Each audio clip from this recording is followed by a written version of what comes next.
Usapang kontrata tayo guys. Pumirma na ng 3-year contract ang dalawang bigman rookies ng rain or shine na sina Luis Villegas na isang 6'7" na player, nanalong Mythical 5 sa UAAP, at si Keith Dato naman na isang 6'8" na naglalaro sa PBA 3-on-3 bago nagpa-draft sa PBA last September 17.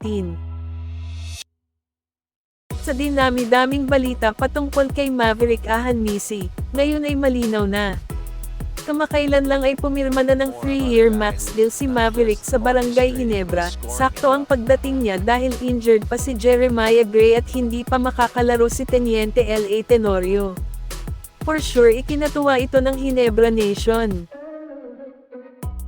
Next is Terrence Romeo na kakapirma lang ng extension sa kanyang contract, at ito ay hanggang 2025 at laking pasalamat ni Terrence sa tiwala na ibinigay sa kanya ng SMC bosses lalo pat ilang season din ng PBA ay hindi siya nakapaglaro dahil sa injury.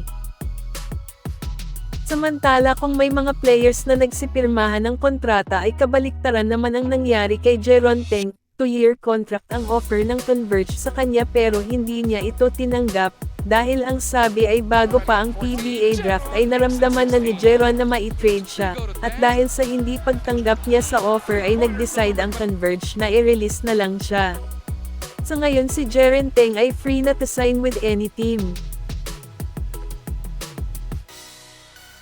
Okay guys, hanggang dito na lang. Ingat!